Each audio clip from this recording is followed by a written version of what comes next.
Okay, good morning. So today I'm explaining one doubts asked by Ayush Gupta.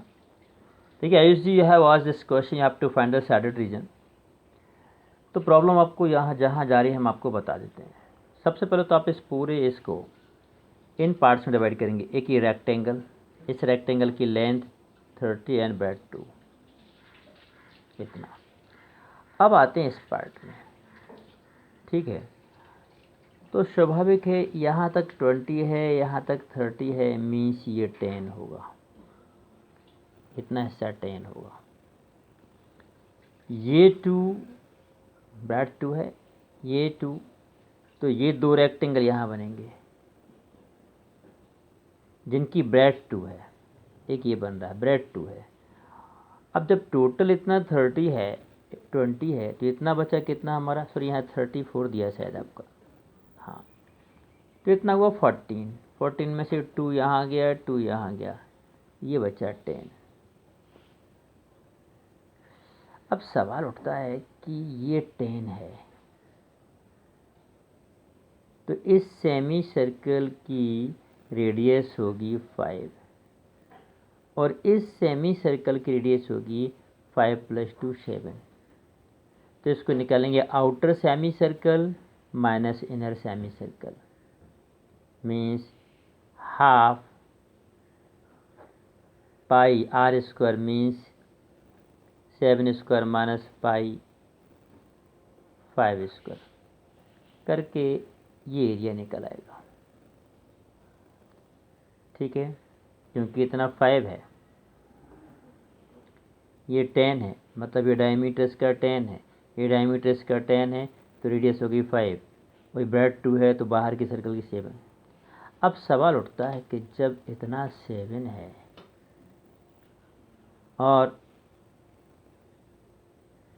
इतना 2 है, ये हिस्सा कितना है, इसके बारे में, ये लेंथ के बारे में कुछ बोला नहीं गया है।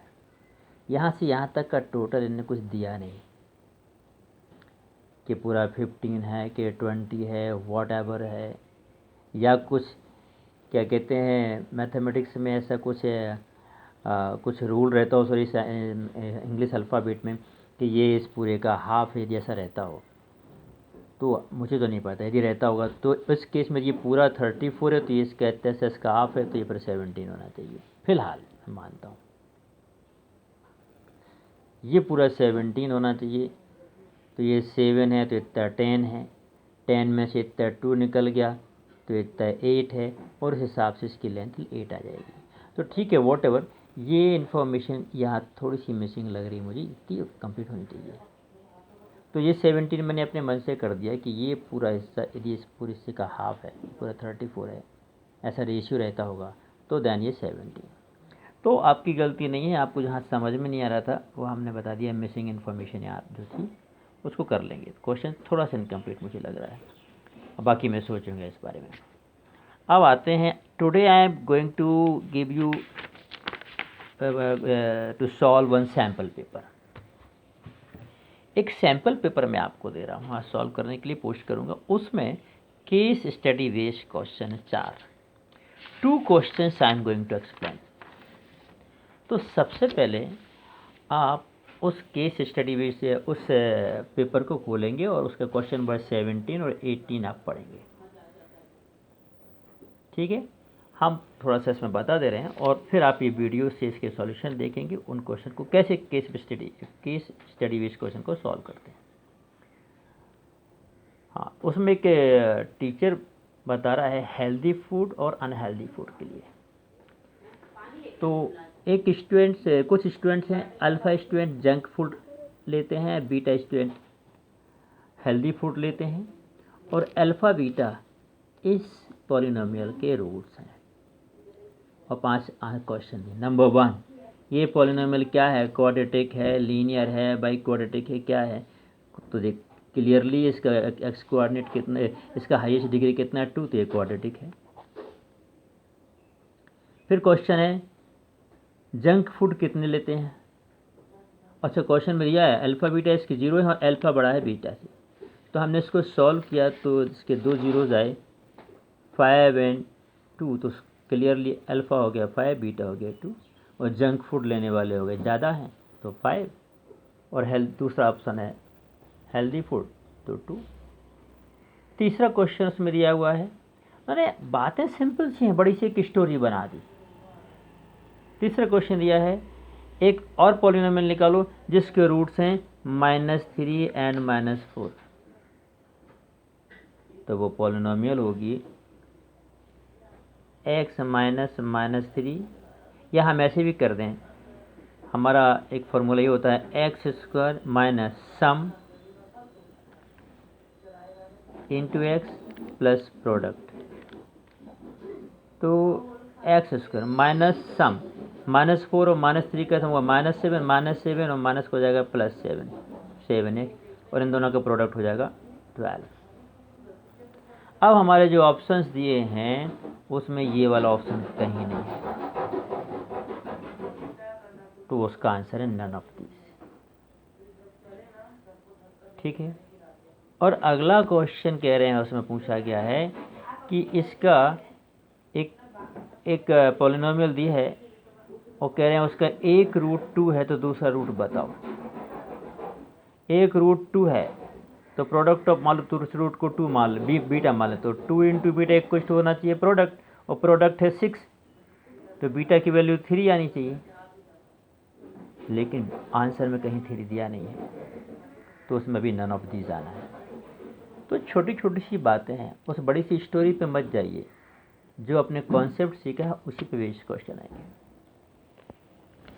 एक क्वेश्चन ऐसे दिया है, एक बड़ा सा प्लांट बना हुआ है वाटर वाला, जहाँ अपन लोग जाते हैं, उसमें स्लाइड से बनी हुई है सब, ठीक है, और उस कहानी लिखी है, वहाँ जाते हैं, ऐसा करते हैं, आप पढ़ लेना उसको। एक रफ फिगर दिया है, पॉइंट PQR दिए है, ये ओरिजिन है। तो P के कोऑर्डिनेट क्या हुए, यहाँ 2 है, यहाँ 5, तो 2 5, Q के हुए x कोऑर्डिनेट पे 8, y पे 3, तो 8 3। पहले हमसे पूछा गया है, पहला पॉइंट है कि Q एक पॉइंट है जो PQ को 1:2 में बांटता है, तो Q के कोऑर्डिनेट बताओ। तो हमने फॉर्मूला सीखा है m1x2 plus m2x1 upon m1 plus x2, comma m1/2 plus m2/1 upon m1 plus m2, ये बनते हैं बाय सेक्शन फार्मूला से कोऑर्डिनेट। ये है m1 m2, ये x1/1 x2/2, तो 1 into 6 plus 2 into 2, 1 into 8 plus 2 into 2 upon 2, इसका एक्स कोऑर्डिनेट आएगा। फिर 1 into 3 plus 2 into 5 upon 1 plus 2, by coordinate आएगा, तो आंसर आएगा आपका 8 प्लस 4 12 अपॉन 3 मीन्स 4 और 13 अपॉन 3। दूसरा है फाइंड डिस्टेंस ऑफ PQ, तो डिस्टेंस फार्मूला से PQ की डिस्टेंस निकाल लेंगे, x2 माइनस x1 का square plus y2 minus y1 का स्क्वायर, डिस्टेंस फार्मूला आप जानते हैं, और देख लेना उसमें जो है, तो हमारा आंसर उसमें √40 या √10 मिल रहा है। तीसरा पॉइंट कह रहे हैं, क्वेश्चन इसी में पूछा है, find a point on x axis. x axis पे कोई पॉइंट बताओ जो P और Q से कैसा हो, इक्वी डिस्टेंट हो। तो x एक्सेस पे जहाँ भी जो भी पॉइंट होगा उसका बाई कोऑर्डिनेट क्या होगा, 0। हम मान लेंगे let the point is A0, उस पॉइंट का नाम देखते हैं S। तो S की कहीं भी वो पॉइंट है, मान लो यहाँ पर है, यहाँ कहीं है, तो S की P से डिस्टेंस और S की Q से डिस्टेंस क्या होगी, बराबर, SP और QS बराबर होंगे। S ये है, P है 2 5 और Q है 8 3, तो SP की डिस्टेंस A-2 0 - 5 रूट ओवर, और फिर S की Q से distance 0 - A-8 0 - 3, squaring both the side, root हट जाएंगे। इस क्वेश्चन को सॉल्व करोगे A की वैल्यू आएगी, तो A यहाँ रख देना और 0 देखना, ऐसा पॉइंट 4 ऑप्शन में से कहाँ दिया है, वो उसका आंसर हो गया। एक और क्वेश्चन पूछा है, पी और क्यू का मिड पॉइंट बताइए। अब इसमें शायद जो आंसर आ रहा है वो उन 4 आंसर्स में दिया नहीं है और नन ऑफ दीज आंसर भी नहीं दिया है। पी और क्यू का मिड पॉइंट जब भी निकालेंगे तो हमारे क्यू के कोऑर्डिनेट क्या आए थे, 4 13/3, तो हो जाएगा x1 + x2/2, 2 + 4 6/2, सो 3 है ना, और 5 + 13/3/2 जो, तो ये पॉइंट ऑप्शन में नहीं दिया है। तो क्वेश्चन में मिसिंग क्या है, तो मुझे लगता है कि पी आर का मिड पॉइंट पूछा होगा। पी आर का मिड पॉइंट, आर क्या है 8 3। अब इसका मिड पॉइंट निकालें तो 2 × 8, 2 + 8 10, 10/2 मीन्स 5, और 5 + 3 8 4, सो 5 4 ऑप्शन दिया हुआ है। तो क्वेश्चन में मिसिंग है, डी में आंसर 5 4 आना चाहिए। तो यहाँ जो क्वेश्चन में mid point of P Q ना पूछ के mid point of Q R पूछा, पी आर पूछा हो गया। तो देखिए mid point, distance, section formula, ये जो हमें सिखाया गया वही चीज़ें पूछी हैं, ठीक है, एक कहानी सी बना दी अलग से। तो मैं कहता हूं कि आप rest of the 2 question of case study based question को आप करें और साथ ही साथ पूरा सैम्पल पेपर आज दिन भर में सॉल्व करेंगे। मैं क्वेश्चन पेपर आपको पोस्ट करने जा रहा हूं, पूरे क्वेश्चन को पूरे 2 केस स्टडी बेस्ड क्वेश्चन हमने एक्सप्लेन किए हैं, 2 आप खुद ही करें, 2 क्या पूरा पेपर ही करेंगे, और आज ही शाम तक पूरे आंसर्स हमारे पास आपको पोस्ट करने हैं, ठीक है। तो नहीं, आप एक काम करिए, हम देखेंगे कौन कम टाइम में करता है। तो 1 1:30 बजे आपकी क्लासेस ख़त्म होंगी, तो आप मान लो 2:30 बजे से भी करने बैठेंगे तो 5 बजे तक कर लेंगे। तो 5 से 6 7 के आसपास देखते हैं जिन जिन के नंबर पहले आएंगे, जो पहले पोस्ट करेगा उनके हम मार्क्स देखेंगे कितने क्या हैं। बाकी तो लोग चीटिंग भी कर सकते हैं, ओके नो प्रॉब्लम, चीटिंग भी करने दो, कोई दिक्कत नहीं। तो देख के कर रहे हैं सबको करने दो, हम एक्सप्लेन करेंगे। तो सबको पोस्ट करने हैं और हम देखते हैं कौन कितने अच्छे से कर सकता है। Okay, thank you very much.